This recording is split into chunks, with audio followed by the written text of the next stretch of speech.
Bismillahirrahmanirrahim. Assalamualaikum warahmatullahi wabarakatuh. Alhamdulillahi wahdah, wassalatu wassalamu ala man la nabiyya ba'dah. Allahumma salli wa sallim wa karim wa azim ala sayyidina wa syafi'ina Muhammadin wa ala alihi wa sahbihi wa sallam. Wa ba'd. Kita berterima kasih kepada Allah dengan ucapkan Alhamdulillahi Rabbil Alamin. Bersalawat kepada Rasul dengan ungkapan Allahumma salli wa sallim ala sayyidina Muhammadin wa ala alihi wa sahbihi wa sallim. Kita doakan ibu bapak kita, orang yang paling berjasa dalam hidup kita, guru-guru kita yang masih hidup, semoga Allah panjangkan usianya dalam ketaatan. Yang tengah sakit, semoga Allah berikan kesembuhan dan kesabaran. Yang telah wafat, semoga Allah berikan rahmat dan ampunan. Jamaah sekalian dan pengurus masjid Baitur Rahman yang saya muliakan, yang saya ta'zimi. Masih bersama dalam wasaya Rasul, wasiat-wasiat Nabi Muhammad sallallahu alaihi wasallam yang ini berlaku hingga akhir zaman. Bermanfaat kaidah yang kita pakai kita dalam hidup, dalam rumah tangga, dalam keseharian, berinteraksi dengan orang-orang di sekeliling kita. Bismillahirrahmanirrahim.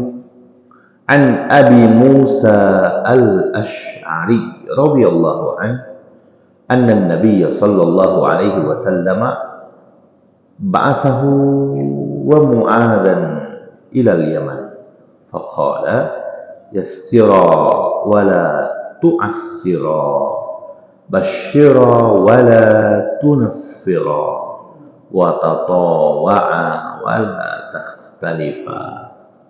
Hadis ini disampaikan langsung oleh sahabat mulia Abu Musa al-Ash'ari. Di pertemuan yang lalu kita sudah membaca hadis ketika Nabi mengutus Mu'adz bin Jabal ke Yaman menjadi amir, menjadi pemimpin di sana, sekaligus menjadi imam di sana. Ketika mereka sahabat-sahabat memperluas wilayah dakwah. Di hadis yang lalu Nabi berkata, innaka sata'ti qauman ahla kitabin. Wahai Mu'adz, kau akan datang, akan menemui mereka yang sudah sebelumnya memiliki agama, sudah memiliki keyakinan, yaitu ahlul kitab. Berbeda kondisinya dengan masyarakat yang ada di Mekah.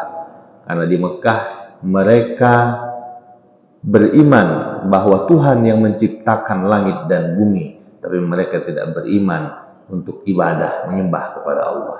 Maka dalam Quran, wala in sa'altahum man khalaqas samawati wal ard, kalaulah kau tanya mereka siapa yang ciptakan langit, siapa yang ciptakan bumi, mereka akan serempak kompak dengan penuh keyakinan la yaqulunallah, yang ciptakan itu Tuhan Allah.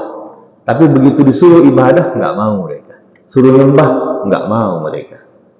Nah, mereka ini orang ahlul kitab yang sudah punya keyakinan sebelumnya, beriman kepada Allah, meskipun rahib-rahib mereka mengubah isi Al-Quran, isi kitab-kitab yang Allah turunkan kepada mereka melalui Taurat, dalam Injil, sampai tidak orisinil, sudah berubah.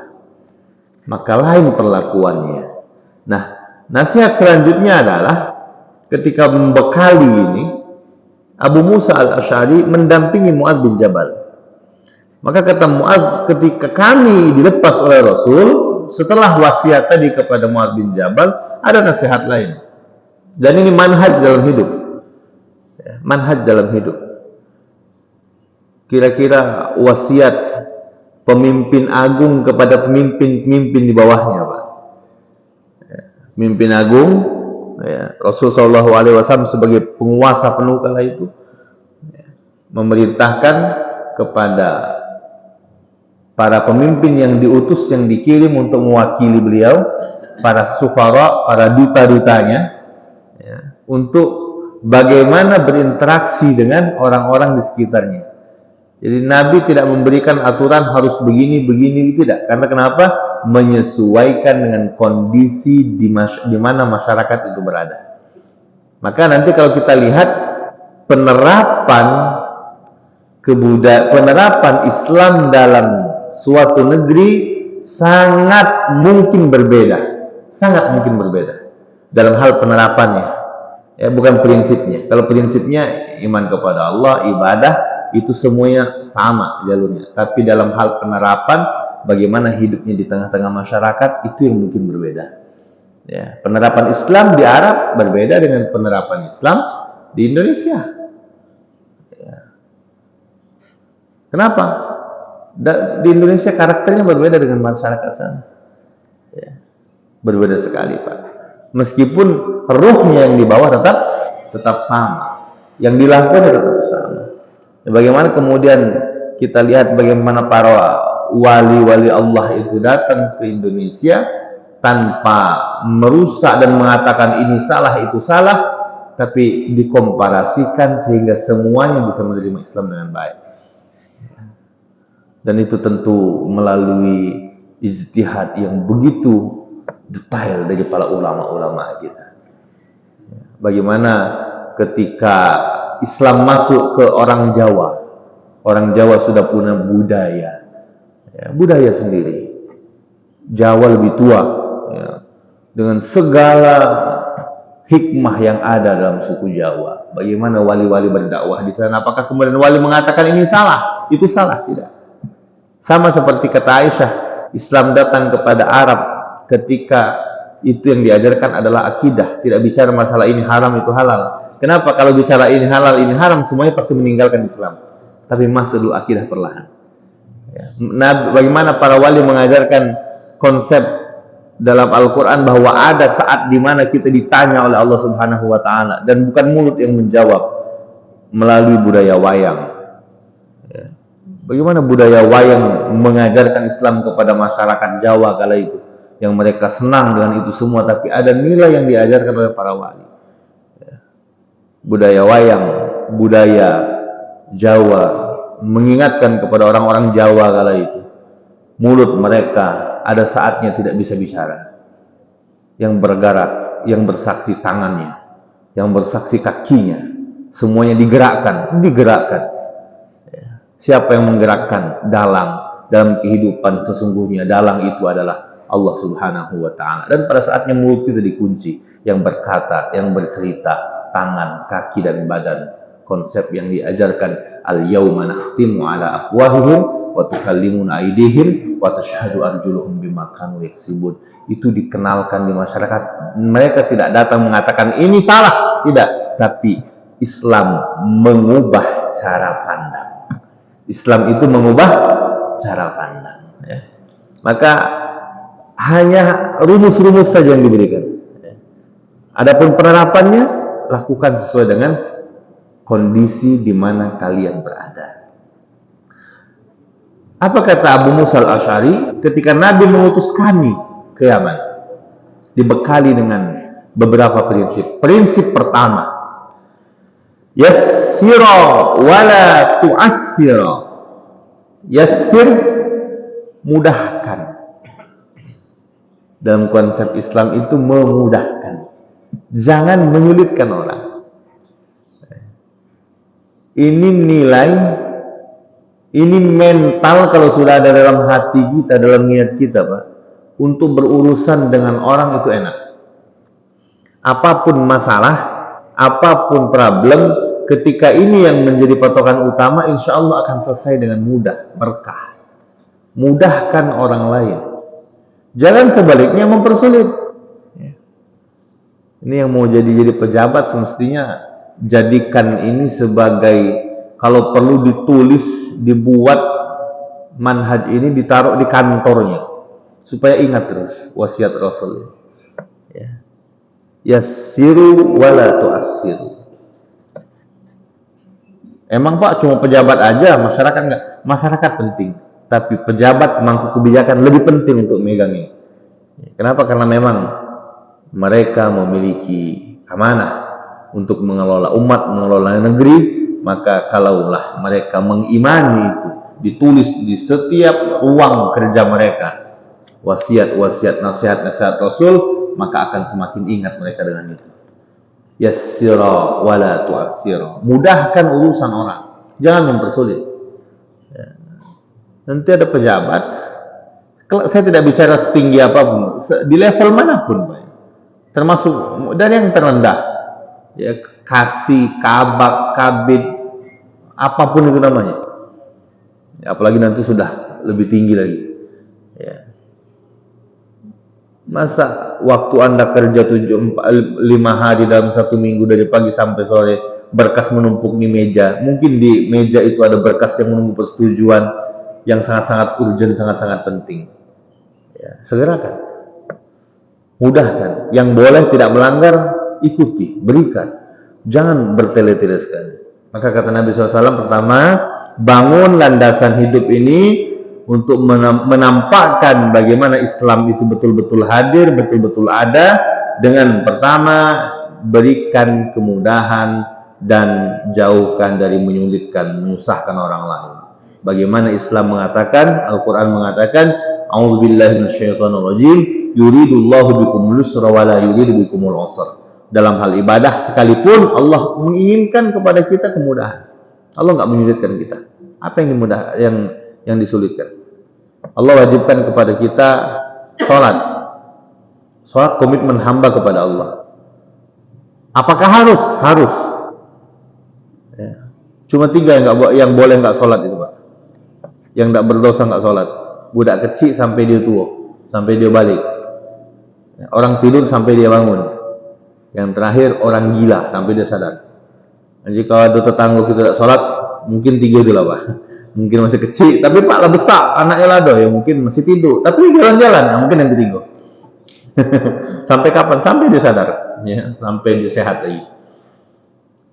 Wa qala ta'ala, ma yuridullahu liyaj'ala 'alaikum min harajin walakin yuridu liyutahhirakum wa liyutimma ni'matahu 'alaikum la'allakum tashkurun. Allah menginginkan kemudahan bagi kehidupan seluruh umat manusia. Maka konsepnya adalah mudahkan. Dan janji Nabi adalah siapa yang memudahkan urusan orang lain, Allah akan mudahkan hidupnya. Ya.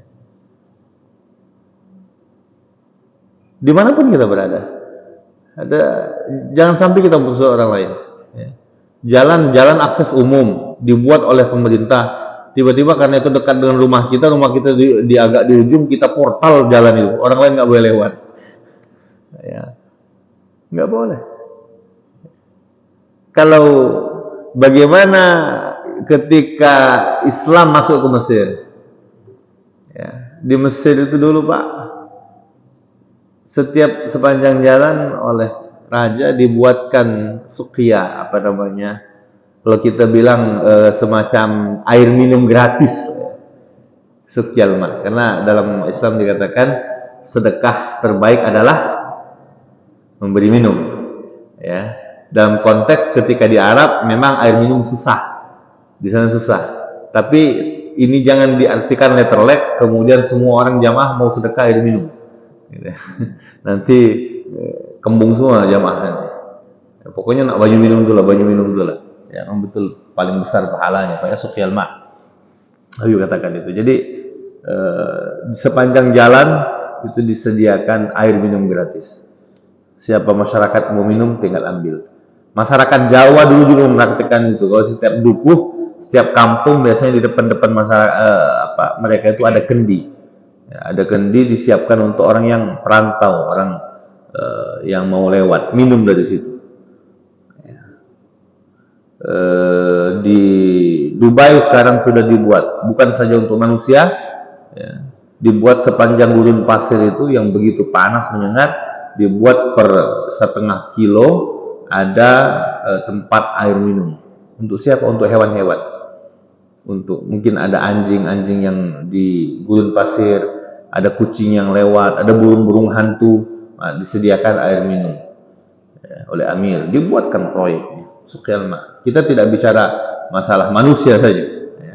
Artinya kalau sudah melampaui itu tidak lagi bicara masalah agama apa, etnis apa, tidak, ya. Bahkan kepada semua yang hidup, Ketika Nabi ditanya tentang apakah memberi makan kucing, memberi minum hewan-hewan itu ada pahalanya, kata Nabi, likul rat, setiap yang ada berdarah hidup jasadnya, makhluknya itu makhluk Allah Subhanahu wa taala, kita berbuat baik kepada mereka, memberikan minum makan kepada mereka, mendapatkan pahala di sisi Allah Subhanahu wa taala. Jadi Islam melampaui batas ini Islam bukan Islam, ini Sumatera, ini Bugis, ini Sunda, ini Medan, tidak. Bahkan ini makhluk Allah, baik manusia, hewan, tumbuhan, dan lain sebagainya.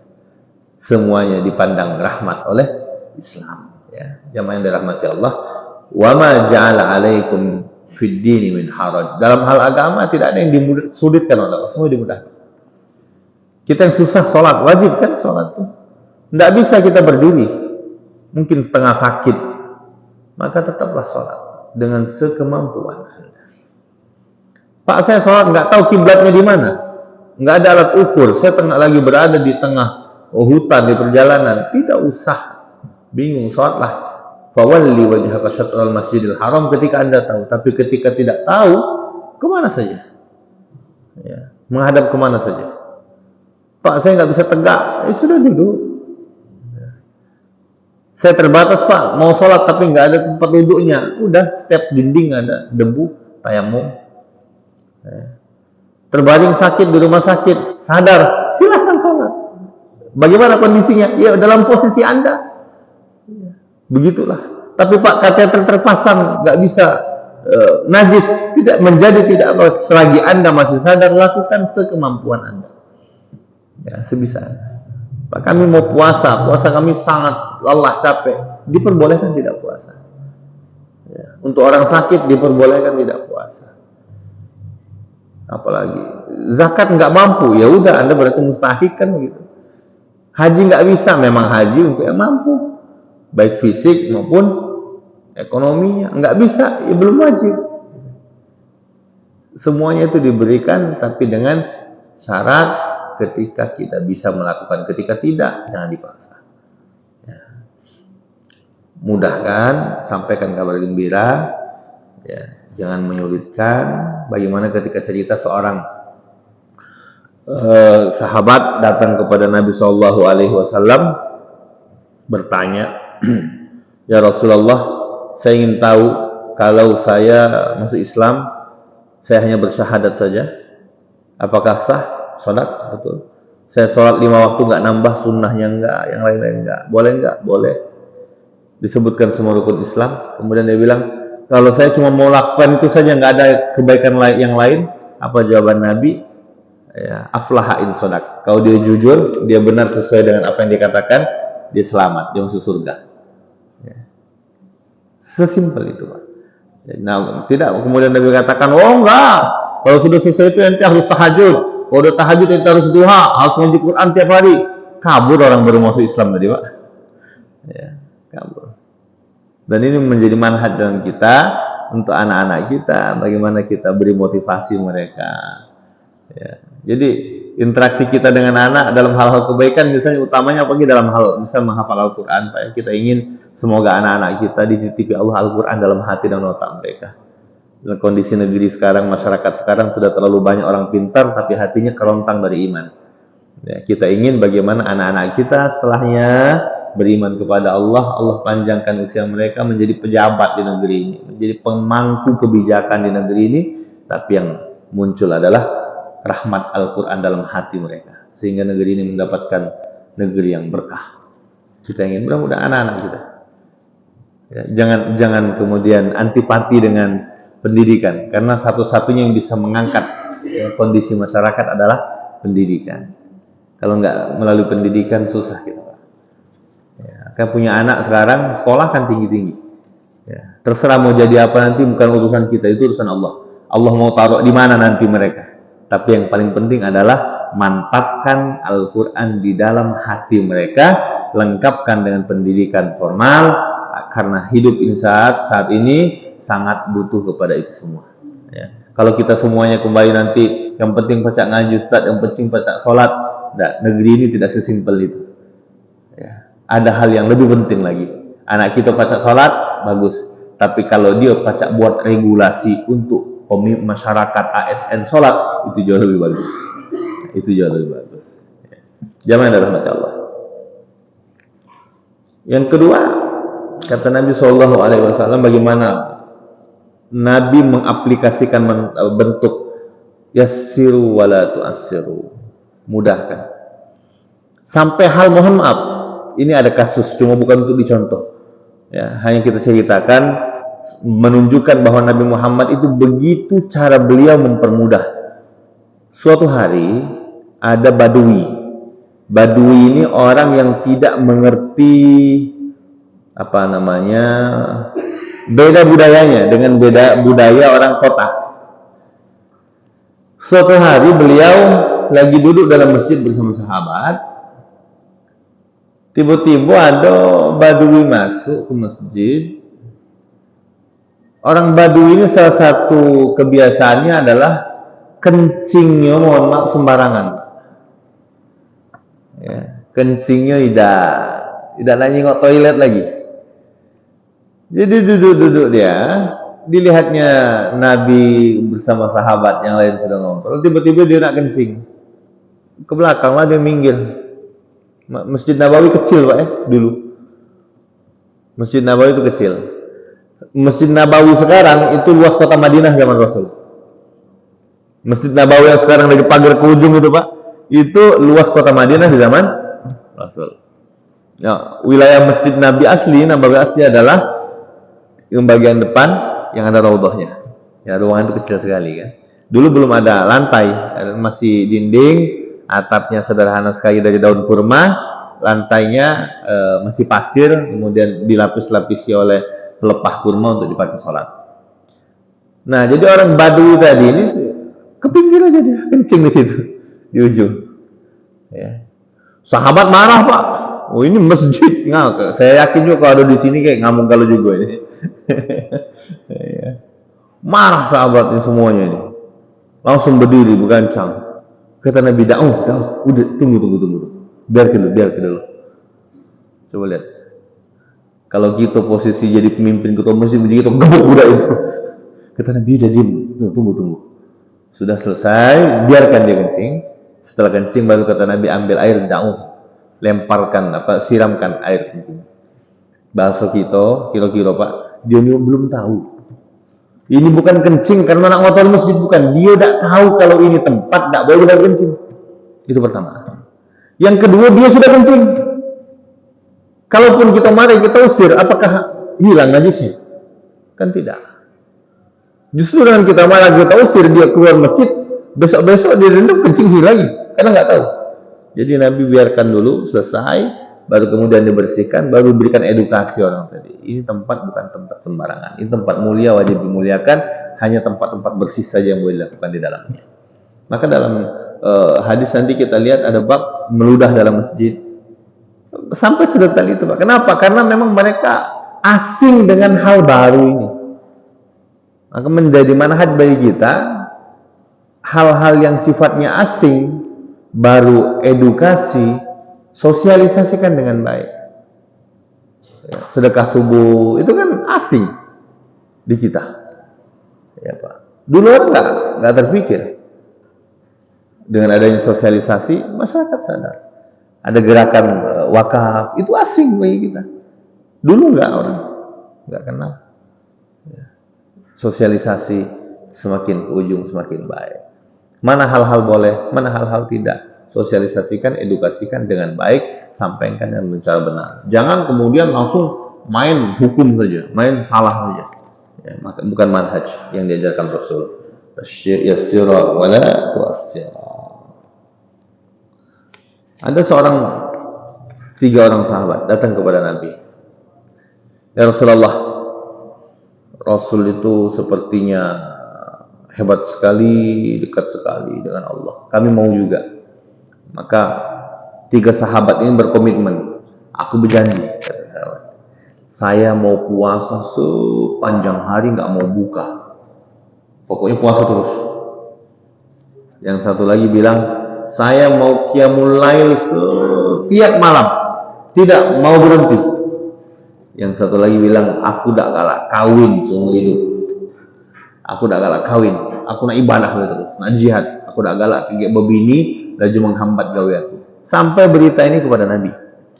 Kemudian Nabi panggil, kata Nabi, kamu lihat yang paling bertakwa kepada Allah kan saya. Ya, yang paling dekat dengan Allah kan saya. Ini bukan min babil bukan untuk sombong, tapi Nabi edukasi kepada umatnya. Iya Rasul, kan kamu lihat, saya kadang-kadang puasa, kadang-kadang enggak. Betul. Maka kamu jangan puasa lebih banyak dari saya, kata Nabi kepada sahabat tadi. Ya, jangan puasa lebih banyak dari saya. Saya aja puasanya kira-kira kalau Nabi bilang, maka puasa sunnah itu kan dalam Islam kemudian diformalisasikan bahwa yang wajib 1 bulan Ramadan. Bisa kita 1 bulan Ramadan ini alhamdulillah nikmat Allah, kita sehat. Mau puasa sunnah boleh, silakan. Ada puasa namanya 3 hari dalam 1 bulan, dikenal dengan hari putih. Maksudnya ketika bulan purnama 13, 14, 15. Bisa kita lakukan. Tidak bisa, jangan jadi beban. Pak, saya bisa lebih dari itu, mau lagi? Oh ada, 2 hari dalam 1 pekan. Ada hari Kamis, ada hari Senin. Ya. Bisa, sudah? Udah, mantap. Istiqomah kan? Pak, saya bisa lebih kuat dari itu lagi. Ya sudah, kalau memang kamu galak nih, kata Nabi, fasum syamu Daud.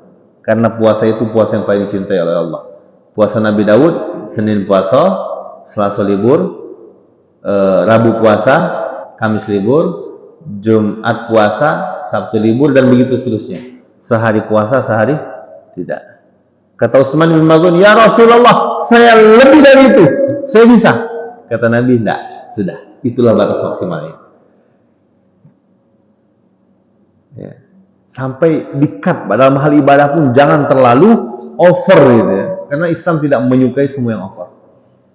Yang kedua tadi, ya Rasulullah, saya Abu Musa al-Asy'ari, saya mau qiyamul lail setiap malam. Sampai istrinya mengadu, saya enggak pernah di rumah ini dekat lagi dengan suami saya, sholat terus, masuk rumah sholat, keluar kerja, enggak pernah tidur dekat saya lagi. Maka Nabi katakan, bangunlah sholat dan istirahat. Saya juga begitu, kata Nabi. Enggak sepanjang malam kemudian qiyamul lail. Istirahat juga. Inna li badanika alaihi haq. Badanmu punya hak untuk istirahat. Istrimu punya hak untuk ditemani, diajak bercerita. Ya, bagaimana kita lihat sekarang betapa banyak kasus perceraian terjadi di masyarakat kita. Faktor utamanya adalah kurangnya atau tidak tepatnya komunikasi antara suami istri. Ya. Komunikasinya tidak benar. Nah, semua itu adalah bingkai untuk menjaga komunikasi. Bagaimana mungkin suami kerja di luar seharian, ya, ketika pulang ada interaksi yang baik, di situ kemudian lahirlah nanti sakinah, mawaddah, warahmah. Ya. Kemudian kata Nabi SAW kepada yang ketiga, saya wala atazawwajun nisa. Saya tidak mau nikah karena nanti mengganggu ibadah saya. Ada cerita, Pak. Nikah itu ibadah yang paling panjang dan paling besar pahalanya. Karena dia dapat mengubah status. Kalau ada PNS, ASN golongan 3A dengan ASN golongan paling tinggi apa? 4E. Kira-kira gaji pokoknya sama apa enggak? Tunjangannya sama apa enggak? Beda. Kerjanya sama apa enggak? Waktunya sama. Wajib nafsannya sama juga kan? Kira-kira nikah itu begitu, Pak. Dibuat Allah seperti itu. Golongannya naik. Yang tadi gaji pokok 2 juta, sekarang gaji pokoknya 5 juta. Waktu yang dihabiskan sama. Sama 24 jam semua. Bedanya apa? Bahkan kadang-kadang yang golongannya lebih tinggi lebih santai kerjanya kan. Kadang-kadang begitu. Tinggal begini, gini selesai. Yang capek, yang keringat itu yang biasanya golongan-golongan rendah, apalagi yang baru-baru masuk. Pernikahan seperti itu. Maka kata Nabi, pernikahan itu adalah setengah agamanya. Kalau ada laki-laki menikah, setengah agama udah dapat ya. Falyattaqillaha fi nisfil baqi. Tinggal dia berusaha menjaga setengah yang lain. Ibadahnya, sholatnya dan lain. Setengah udah. Jadi bapak-bapak, ibu-ibu yang belum nikah, boleh juga nikah. Yang sudah nikah, jagolah yang ada. Abdullah bin Mas'ud ketika beliau meninggal istrinya, ya, belum menikah. Dan ketika beliau sakit parah, didatangi oleh sahabat-sahabat bujang, beliau nasihatin, cepatlah nikah. Kalau saya tahu umur saya masih panjang, kata Abdullah bin Mas'ud, umur saya masih ada panjang ini, saya masih mau nikah. Begitu pernikahan itu menjadi upgrade pahala. Kenapa? Cerita terjadi pada Bishrul Hafi dan Ahmad bin Hanbal. Bishrul Hafi ini ulama, Ahmad bin Hanbal itu ulama semasa di tahun 200-an. Ya, Ahmad bin Hanbal wafat 241 Hijrah, semasa. Sama-sama ulama besar, sama-sama punya pengikut yang banyak. Tapi bedanya Ahmad bin Hanbal menikah, punya anak. Bishrul Hafi nggak nikah dan tidak punya anak. Begitu meninggal dunia Bishrul Hafi, murid yang dekat dengan Bishrul, jadi ada muridnya yang sangat loyal kepada beliau, bermimpi bertemu, wahai imam, imam di mana? Saya di surga, kata Bishrul Hafi. Masya Allah, senang sekali. Muridnya iseng-iseng, kalau imam di surga ketemu nggak sama Imam Ahmad bin Hanbal? Apa yang dilakukan oleh Bishrul Hafi? Dia menunjuk ke atas, ke atas, ke atas, ke atas, sampai imamahnya jatuh ke belakang. Menunjukkan bahwa derajatnya Imam Ahmad bin Hanbal meskipun sama-sama di surga jauh lebih tinggi daripada dia. Muridnya bertanya, kok bisa? Padahal kan imam sama-sama imam besar, sama-sama ahli hadis, sama-sama banyak pengikutnya. Kata Imam Bishrul Hafi dalam mimpi orang soleh, boleh diceritakan. Bishrul Hafi mengatakan, betul katamu nak, kami sama-sama masuk surga, sama-sama mengajar, sama-sama punya murid banyak, sama-sama ahli ibadah, kami masuk surga. Bedanya, dia punya anak, dia menikah, dia didik, dia tarbiyah, dia sabar atas semua kekurangan dan kesulitan itu, sementara aku tidak mendapatkan pahala. Jadi Allah berikan dia makom yang lebih tinggi, balasan dari kesabaran dan kesulitan menjaga istri, mendidik anak, mengasuh anak. Maka Nabi SAW katakan, jangan terlalu ekstrim, termasuk dalam hal ibadah. Ya, tidak boleh puasa sepanjang waktu, tidak boleh qiyamul lail, tidak pernah istirahat, dan jangan pula kemudian mengatakan tidak mau menikah hanya untuk ibadah. Itu tidak betul. Ya, konsepnya adalah mudahkan, mana yang mampu lakukan, tidak mampu jangan memaksakan diri. Kemudian nasihat kedua, kata Nabi SAW, basyira wa la tunaffira.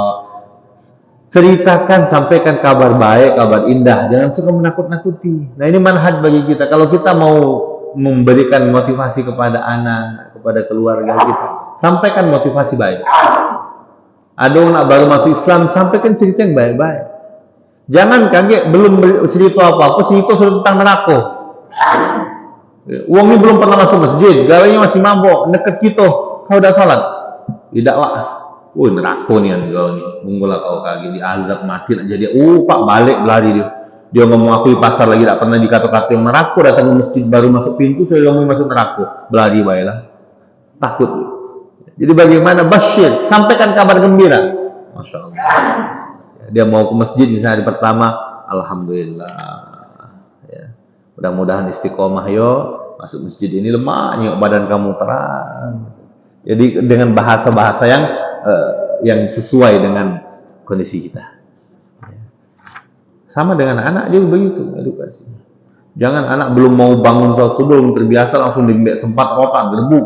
Bapak kau dulu kalau tidak sholat subuh habis oleh yai kau kena gebuk, kau gebuk juga. Jangan Pak. Sekarang sampai motivasi yang baik-baik. Ayo nak sholat subuh, bangun. Belum terbiasa bangun, ya kita biarkan. Setiap pagi bangunkan terus. Ya. Saat mereka, maka kata Nabi, adibu auladakum, muru auladakum bisolati li sab'in. Suruh anakmu sholat sejak umur 7 tahun. Patokannya lihat umur 7 tahun. Anak-anak kita sekarang Kalau ada yang usia 7 tahun belum kita suruh sholat, belum kita ajak sholat, yang dosa kita, bukan mereka. Kenapa? Karena kita tidak mengajak mereka sholat. Ada edukasi. Maka kalau makna sekarang membangunkan anak, mengingatkan sholat tanpa memberikan hukuman loh. Ya, bukan kemudian ketika mereka hendak bangun subuh langsung kita pukul dan sebagainya, sementara mereka di bawah umur 7 tahun. Tidak. Nabi tidak ingin itu. Edukasi dulu. Ya. Nggak sempat kita di rumah mengajarkan mereka sholat, arahkan ke pendidikan. Yang ada sholatnya di situ. Ya. Jangan kemudian anak kita seharian nggak kenal dengan waktu sholat. Dia nggak tahu, nggak peduli dengan waktu zuhur, waktu asar, maghrib, isya. Jangan sampai.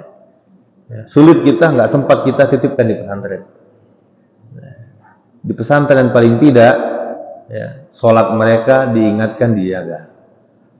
Paling tidak lagi mereka diajarkan mana yang boleh, mana yang tidak. Paling tidak lagi mata mereka selamat dari handphone untuk saat ini, Pak. Selamat dari handphone mata anak-anak kita. Selamat dari game, dari judi online. Itu yang paling penting. Betapa banyak sekarang kita lihat. Baru-baru ini pemerintah sibuk membentuk satgas judi online. Ya. Anak-anak kecil sudah banyak kena. Oh Pak, itu kan untuk orang tidak banyak rupanya pejabat kena juga Pak. Bahkan aparat polisi pun banyak yang kena. Kita lihat bagaimana beberapa Polda merazia HP anggotanya. Coba lihat bagaimana bahayanya itu. Ketika sampai handphone itu kepada anak-anak kita yang belum ada basicnya, belum ada Quran, belum ada tahu benar salah, sampai informasi yang apa di dalam handphone rusak anak kita. Waliyadzubillah. Dengan kita taruh di pesantren, pendidikan yang tepat, mungkin kita kerja seharian, nggak bisa mengontrol anak, itulah jalan satu-satunya untuk menyelamatkan mereka. Ya. Orang memesantrenkan anak bukan berarti tega, nggak tega, tapi dia ingin menjadi lebih baik. Jangan menakut-nakuti. Ya. Ketika mengenalkan Islam kepada orang lain, kenalkan Islam yang rahmat. Jangan mengenalkan Islam yang sadis. Ya. Maka kalau kita lihat banyak sekali teks-teks agama yang dalam tanda kutip secara nas, secara redaksi, syariatnya syariat perang. Uktulu, bunuh, hancurkan. Ya. Sehingga hadis-hadis ayat-ayat itu dikumpulkan oleh para orientalis, para pelajar-pelajar non-muslim, mengumpulkan ayat-ayat, hadis-hadis perang, kemudian untuk menghancurkan, menjatuhkan Islam. Ya. Dibuat banyak sekali oleh buku-buku orientalis itu Pak. Tapi berkah, alhamdulillah, tidak sedikit dari para orientalis yang justru tadinya membuat buku untuk menjas, untuk merusak Islam, berbalik arah ketika mereka kaji ayat, mereka menemukan dalam makna-makna terdalam itu justru adalah ayat-ayat, di balik ayat-ayat perang ternyata ada prinsip-prinsip perdamaian, prinsip-prinsip menjaga kehidupan di situ. Sehingga tidak sedikit para orientalis itu akhirnya masuk Islam sendiri. Ya, masuk Islam sendiri. Itulah maka benar ketika mempelajarinya Islam ini dengan ilmu, insya Allah ya, akan dibangun, akan lahir suatu kebaikan, keimanan kepada Allah Subhanahu wa Ta'ala. Jamaah yang dirahmati Allah, nasihat yang ketiga dari Rasulullah Sallallahu Alaihi Wasallam dalam rangkaian hadis ini, ya, basyiru wala tunaffiru. Yang kedua, sampaikan kabar gembira dan jangan menakut-nakuti mereka. Ya, wasiat ketiga, wa tatawuan wala takhtalifa. Jangan bercerai-berai. Jangan sedikit-sedikit selisih pendapat. Jangan berbantah-bantahan. Di depan mata kita sekarang ada pemilihan gubernur, pemilihan wali kota. Infonya mencalon 3. Lihat semuanya sebagai hamba Allah, saudara kita yang ingin mengabdikan diri untuk Sumatera Selatan, untuk Palembang. Jangan jadikan sebagai tempat kita berbantah-bantahan dan black campaign. Jangan. Apalagi sampai menceritakan aibnya misalnya. Kalau kita tahu, kalau nggak tahu jadi fitnah, kalau tahu jadi ghibah.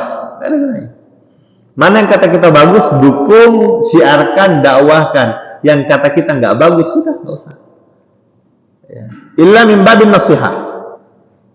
Jadi dari bab nasihat. Misal ada salah satu paslon yang memang kita tahu bahwa ini tidak baik kalau memimpin, mana orang-orang dekat kita, nasihati. Tapi dengan bisidqin, bi amanah. Bukan kemudian diekspos, disampaikan kepada orang banyak, tidak. Panggil, ya, ajak cerita. Jangan sampai itu jadi bahaya. Mana atau kita tahu mana yang bagus, dakwahkan.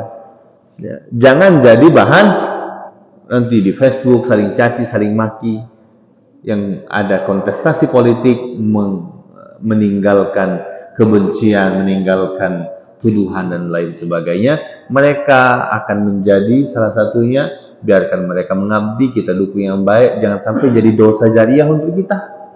Apalagi yang bisa nulis status Facebook dan lain-lain. Ya. Dan dukungan pun tetap berikan berdasarkan bukan karena ini unsur uang, saya dapat masuk tim ses, tidak. Tapi murni karena Allah Subhanahu wa taala. Dari mana kita lihat program kerjanya, lihat personnya, mana yang selama ini memiliki komitmen kedekatan dengan Islam, mana yang memiliki komitmen membangun pendidikan Islam, dukung, ya, bantu mereka untuk mendapatkan amanah tersebut, ya. Jadi niat pun tetap mendukung, tidak dukung karena Allah Subhanahu wa taala. Tapi patokan yang terpenting, la yanbaghi lil mu'minin ay yakunu immah, tidak boleh golput. Jangan golput, ya. Jangan golput. Mudah-mudahan yang terpilih nanti adalah yang terbaik dan kita yang mendukung mendapatkan pahala karena husnuzon kita memilih mereka, mengharapkan kebaikan untuk Kota Palembang. Doakan, support, jangan menjadi sebab perpecahan. Wala takhtalifa, kata Nabi SAW. Jangan berpecah belah apapun alasannya. Beda pendapat, beda dukungan, monggo silahkan. Tapi jangan sampai kita berpecah belah. Jangan sampai nanti di masjid ini ada tidak sholat gara-gara jamaah di situ mendukung paslon nomor sekian misalnya. Ya, itu adalah kontestasi biasa. Ya, yang semuanya insya Allah kita husnuzan, punya niat ingin membangun. Ya, ingin membangun. Doakan, pilih, setelah kita pilih, kawal. Ada akses untuk bicara, memberi nasihat, sampaikan. Dan ingat kata Nabi, nasihat itu adalah ketika kita pegang tangannya, ya, dalam tanda kutip, ya, kita pegang tangannya, kita bisikkan mana yang baik, kita ingatkan mana yang salah. Artinya apa? Sampaikan dengan pendekatan yang baik, dengan nasihat, bukan dengan kemudian nanti tulis di Facebook, diumbar kemana-mana, media kemana-mana. Itu tahapan selanjutnya. Ya, kemudian langsung tiba-tiba demo gitu, ya. Ya, orang biasa saja tidak suka dinasihati di depan orang banyak, apalagi ketika dia menjadi pemimpin. Tetap amanah itu sampaikan, doa itu sampaikan, nasihat itu sampaikan dengan cara yang bijak, dengan cara yang baik. Mudah-mudahan kita mendapat pemimpin yang baik.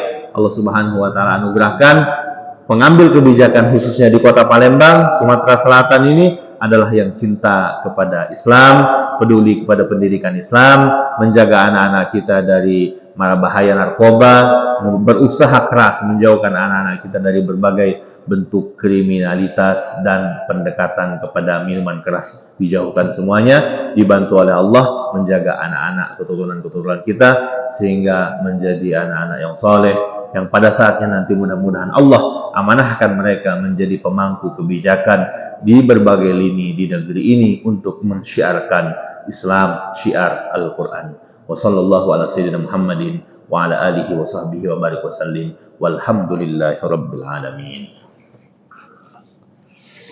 Baik, jamaah sekalian. Baik Pak, tidak ngikuti sampai selesai, batal Pak makmumnya tuh. Mungkin dia memiliki bakat terpendam jadi imam sehingga tidak bisa jadi makmum.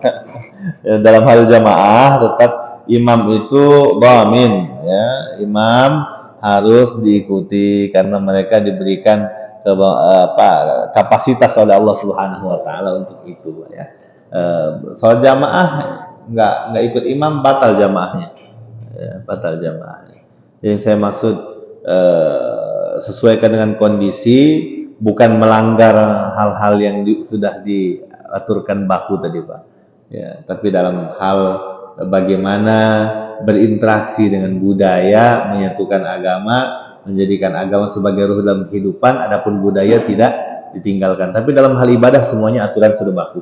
Apalagi dalam ibadah-ibadah yang sifatnya mahdoh seperti sholat, puasa, zakat, haji itu sudah ada aturan bakunya. Jadi ketika ada yang melakukan itu bukan bentuk toleransi itu Pak, itu bentuk ketidakpahaman kepada pelaksanaan ibadah. Jadi yang diperlukan apa? Edukasi, pendidikan, pengajaran. Terima kasih Pak. Terima kasih Pak. Ada kaidah dalam usul fiqh. Ini kaidah datangnya dari Arab. Apa dalam usul fiqh Pak ya? Bahasanya adalah man qalla in ilmu man kathura ilmuhu qalla inkaruhu wa man qalla ilmuhu kathura inkaruhu. Siapa yang banyak pengetahuannya akan sedikit menyangkalnya. Sebaliknya siapa yang sedikit ilmunya bakal banyak yang disangkalnya. Ada wong ilmunya banyak, melihat hal-hal baru dia akan tidak mudah menyalahkan. Itu pasti. Nah, ada orang yang baru belajar, ilmunya baru dikit, baru tahu, sedikit belajar. Melihat hal-hal baru pasti dia salahkan. Ini rumus sudah menjadi patokan bagi ulama-ulama kita. Kalau ada yang ngeyel udah maklum ya, budak baru belajar berarti itu Pak. Coba lihat bagaimana anak-anak yang baru masuk, baru SMA misalnya, ya SMA, melihat hal-hal yang belum sampai dia akan mudah menyalahkan. Ya. Tapi begitu orang yang sudah selesai kuliah S1, S2, didiamkan. Kenapa? Dia sudah mengetahui banyak mode sebenarnya. Apa tujuannya yang diraih, modenya bisa jadi berbeda-beda. Selama itu tidak menyalahi, maka tidak juga salah. Itu kaidah. Artinya apa? Sejak zaman Nabi sudah dikatakan, akhwafu ma akhafu min ummati. Yang paling aku khawatirkan dari umatku ini nanti fenomena munculnya. Ini hadisnya ada dalam Sahih Ibnu Hibban. Rajulun qara al-Qur'ana. Ada orang laki-laki yang baca Quran. Coba lihat. Bagaimana mungkin Nabi mengatakan takut kepada seorang yang membaca Al-Quran? Apakah semua yang baca Quran ditakuti oleh Nabi? Tidak. Siapa? Hatta idza ruwiyat alaihi bahjatuh. Saking rutinnya baca Quran, tampak keindahan Quran itu dalam dirinya. Ini kerjaan Quran nih Pak. Orang yang rajin interaksi dengan Quran, Allah akan berikan salah satu karomahnya adalah mukanya, wajahnya, orangnya asik untuk diajak bertemankah, dekatkah. Itu salah satu kerjaan Quran. Kalau bahasa kita apa? Inner beauty. Ya, kecantikan itu lahirnya dari dalam. Sehingga insya Allah siapapun orang yang baca Quran, yang rajin interaksi dengan Quran, akan memiliki daya tarik. Ada yang daya tariknya bisa didefinisikan, ada yang tidak. Pokoknya orang mudah cinta dengan dia. Nah, itu juga mungkin godaannya kenapa banyak orang yang hafal Quran ini banyak nawar ke bini.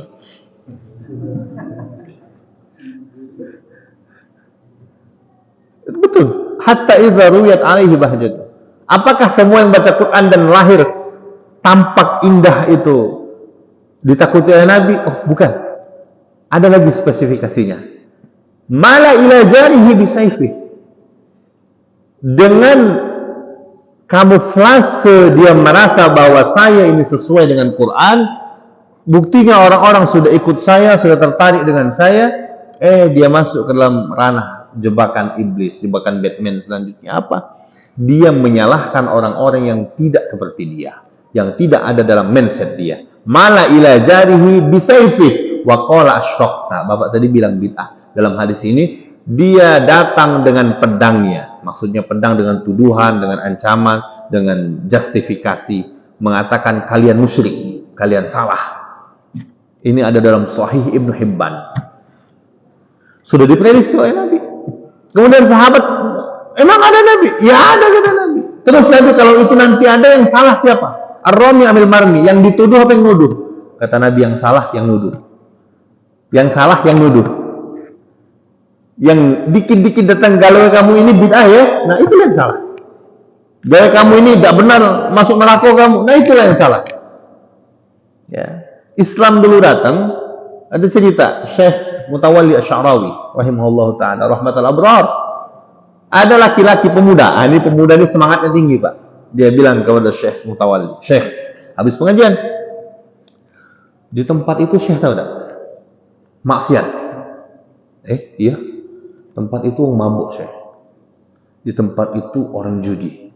Di tempat itu orang Betino tidak benar. Kira-kira mah itulah seluruh keburukan dikatakan. Kata Syekh Mutawalli, terus ngapo?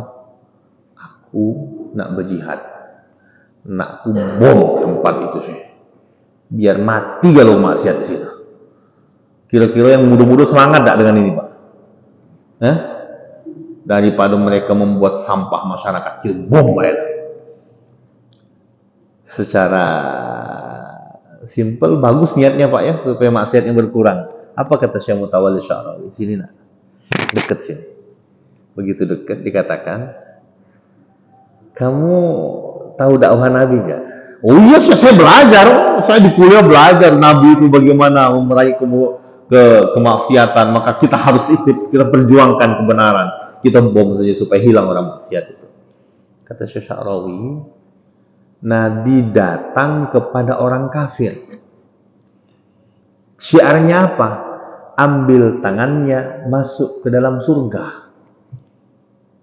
Sementara kamu ingin datang kepada orang Islam yang belum total Islamnya, kamu ingin bunuh, kamu ingin ambil mereka dari Allah untuk dibenamkan dalam neraka. Kira-kira sama enggak dakwah kamu dengan dakwah Nabi? Yang pengen manusia masuk neraka ini Nabi apa iblis? Yang pengen orang masuk neraka itu Nabi apa iblis? Nabi ingin orang kafir itu dijemput ke dalam surga, makanya dakwah. Ada yang orang kafir meninggal, Nabi nangis. Kenapa? Ajal sudah lebih dulu datang kepada dia sebelum aku berhasil menyampaikan hidayah. Uang kafir yang sudah pasti dalam neraka, dalam keyakinan gitu, Nabi datang ingin menyelamatkan mereka masuk ke dalam surga. Kenapa? Ada orang Islam tujuannya dakwah, udah Islam, cuma belum komit saja, ingin dimasukkan ke dalam neraka. Karena kalau mereka mati dalam maksiat, neraka atau surga? Neraka, su'ul khotimah. Jadi kita berharap orang mati su'ul khotimah itu nggak boleh, apalagi beraksi itu. Jadi ini yang diingat. Kata Syekh Sya'rawi, berarti kau itu dakwah melok Nabi atau melok iblis? Jihad kamu itu ikut Nabi atau ikut iblis? Kalau ikut Nabi, caranya adalah selamatkan mereka, ajak dengan cara-cara yang paling elegan untuk meninggalkan itu semua masuk dalam Islam. Bukan kemudian gitu bom mereka, kita bunuh dalam keadaan itu sehingga mereka mati dalam keadaan su'il khatimah. Itu akhlak yang diajarkan. Jadi kalau ada yang dakwah kelihatannya tapi senang sekali kau kagak masuk neraka, Anda lakukan ini neraka, ini bid'ah, berarti ada yang beda di situ. Menjustis, mengatakan orang bid'ah itu sama dengan mengatakan kau masuk neraka. Ya, meskipun bahasanya halus, itu ente lakukan, bid'ah ente, gitu ya. Berarti ente neraka, itu maksudnya. Karena pelaku bid'ah itu dalam neraka. Apakah semua yang berbeda dengan kondisi yang ada dalam ayat itu bid'ah? Enggak. Kalau misalnya bicara bid'ah luas sekali, Pak. Enggak. Tidak semua yang berbeda dengan teks hadis yang ditemukan dalam redaksi itu bid'ah. Enggak. Ya. Kalau kita bicara ini panjang sekali nanti, Pak. Nggak cukup jam 7. Mohon izin, saya ada tamu pelatih MTQ. Saya jemput di bandara. Kita Sumsel lagi proses TC, menghadirkan hafiz-hafiz, juara-juara internasional, hakim-hakim dari nasional. Mohon doa, tanggal 6 kafilah Sumatera Selatan akan berangkat ke Kalimantan Timur untuk mengikuti musabaqah tilawatil Quran tingkat nasional. Mohon doa agar semuanya dimudahkan, tampilnya maksimal baik. Kita yakin dan percaya bahwa MTQ ini niatkan untuk syiar Al-Quran dan bagaimana cara kita memuliakan orang-orang yang menghafal Al-Quran, sehingga niatnya hanya untuk Allah saja.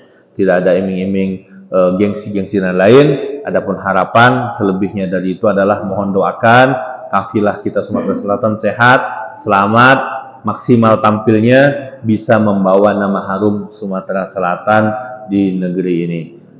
Tujuannya adalah bersyiar supaya anak-anak kita ada yang dilihat. Nanti ternyata hafiz Quran itu syukur-syukur nanti misal diberangkatkan umrah, melahirkan keinginan, kerinduan. Ya, bagaimana memuliakan mereka, bukan motivasinya hanya dunia, hanya hadiah, tidak, jauh sekali dari itu, tapi untuk Allah Subhanahu wa taala. Paling tidak kalau anak-anak kita berprestasi, ini menjadi motivasi, berarti langkah yang kita lakukan dalam pembinaan sudah ada perbaikan, dan kita memohon dukungan kepada semua pihak agar pada saatnya nanti Al-Quran ini bukan cuma sekedar dilombakan dan dinikmati saja, tapi bisa hidup di tengah-tengah kita, di tengah-tengah masyarakat kita. Dan yang paling penting adalah bagaimana mudah-mudahan yang hafal Quran, yang hafal hadis itu anak cucu kita. Allahumma anfa'na bima 'allamtana wa 'allimna bima yanfa'una warzuqna ilma, wa sallallahu ala sayyidina Muhammad wa ala alihi wa sahbihi wa barik wa sallim walhamdulillahi rabbil alamin. Wassalamualaikum warahmatullahi wabarakatuh.